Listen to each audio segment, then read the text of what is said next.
கர்த்தருக்கு ஸ்தோத்திரம். இந்த வீடியோ மூலமாக உங்களை சந்திப்பதிலே மிக்க மகிழ்ச்சி அடைகிறேன். இன்றைய நாளில் உங்களுடன் பகிர்ந்து கொள்ள விரும்புகிற வார்த்தை, உங்களில் இருக்கிறவர் பெரியவர். உங்களில் இருக்கிறவர் பெரியவர்.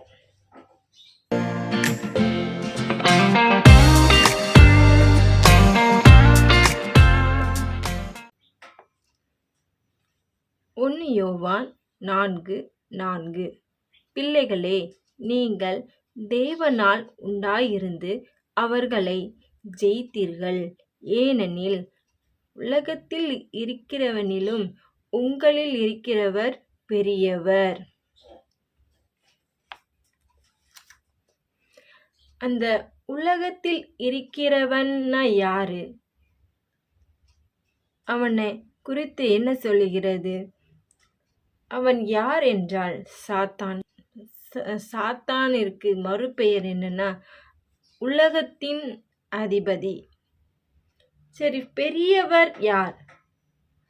அந்த பெரியவர் யார் என்றால் இயேசு கிறிஸ்து. அவர் சாத்தானின் சகல வல்லமைகளையும் மேற்கொள்வதற்கு நமக்கு அதிகாரம் தந்துள்ளார்.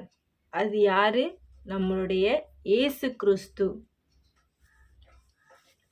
இந்த வசனம் முக்கியமா தேவ பிள்ளைகளுக்கு, தேவனுடைய ஊழியக்காரர்களுக்கு, தேவனுடைய ஊழியக்காரிகளுக்கு உரியது. இந்த வசனம் எப்பொழுதும் நம் மனதில் என்ன செய்யணும்? இருக்க வேண்டும். மறந்துவிடக்கூடாது. உலகத்தை, மாமிசத்தை, என்ன வேற சாத்தானை மேற்கொள்ள ஜெயிக்க பிறந்தவர்கள் நான், நீங்கள்.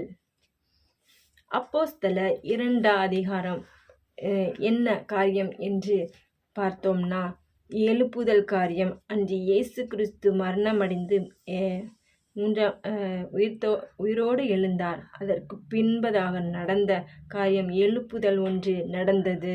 அது சீஷர்கள் மத்தியிலே நடந்தது. அதற்கு முன்பதாக அவர்கள் எப்படியோ இருந்தார்கள். ஆனால் அந்த எழுப்புதலிலே, கடைசி கால எழுப்புதலிலே அந்த சீஷர்கள் என்ன செய்தார்கள்? தைரியமாய் சுவிசேஷத்தை அவர்கள் பரிசுத்த ஆவியினாலே சீஷர்கள் நிரப்பப்பட்டிருந்தார்கள். பற்பல பாஷைகளை பேசினார்கள் என்று கூறப்பட்டிருக்கிறது. பற்பல பாஷை, ஒரு மொழி இல்லை, பல மொழிகளை பேசக்கூடிய தக்க அவர்களுக்கு அந்த வரம் அவர்களுக்கு கிடைத்தது. அவர்கள் அந்த அந்த நேரத்திலே அவர்கள் தைரியமாக இவர்கள் என்ன பேசுகிறார்கள்? மதுபானத்தினால் அவங்க குடிச்சு இருக்கிறாங்களா? அப்படி கேட்கிற அளவுக்கு அவர்களுக்குள்ளே ஒரு மாற்றம் உண்டாயிடுச்சு. அங்கே அவர்களை இந்த காரியங்களை குறித்து ஜனங்கள் பார்க்கும் பொழுது அங்கே அந்த மக்களுக்குள்ளே மனம் திரும்புதல் உண்டானது. அந்த மக்களுக்குள்ளே ஞானஸ்தானம் கொடுக்கப்பட்டது. அங்கே திருவிருந்தும் ஜபம் பண்ணுதலும் எப்பவுமே அந்த ஜனங்கள் அந்த காரியத்திலே தரித்திருந்தார்கள். வாரம் ஒரு நாள் மட்டும் இல்லை, ஒவ்வொரு நாளும் அனுதினமும் ஆலயத்திலே ஒரு மனதோடு தரித்திருந்தார்கள். சபையிலே ஒவ்வொரு நாளும் துதி இருந்தது. அநேகர் ரட்சிக்கப்பட ஆரம்பித்தார்கள். சபையிலே பெருக்கம் உண்டாயிற்று. எவ்வளோ காரியங்களே இந்த காரியங்கள் நடந்திருக்கிறதுனா அதற்கு ஒரு ரகசியம்தான். உங்களிடத்துல இருக்கிற தேவன் எப்படிப்பட்டவர்? பெரியவர் அந்த இயேசு தான். இயேசு அந்த பரிசுத்த ஆவியின் பலத்தோடே பிரசங்கிக்க ஆரம்பித்தார்கள் சீஷர்கள்.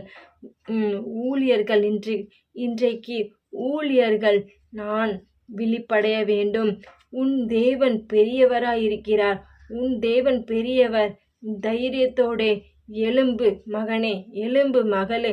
என்று சொல்லுகிறார். அவர் ஜெயத்தை கட்டளையிட விரும்புகிறார், கட்டளையிட பண்ணுகிறவர். எனவே நாம் ஒவ்வொரு நாளும் சிந்திப்போம், செயல்படுவோம், தேசத்தை நாம் சுதந்தரிப்போம். கர்த்தர் உங்களை ஆசீர்வதிப்பாராக. ஆமென். இந்த வார்த்தைகள் உங்களுக்கு பிரயோஜனமாக இருக்கும் என்று நான் கர்த்தருக்குள் விசுவாசிக்கிறேன். மறுபடியுமாக அடுத்த வீடியோவிலே உங்களை சந்திக்கிறேன். கர்த்தர் உங்களை ஆசீர்வதிப்பாராக. தேங்க்யூ.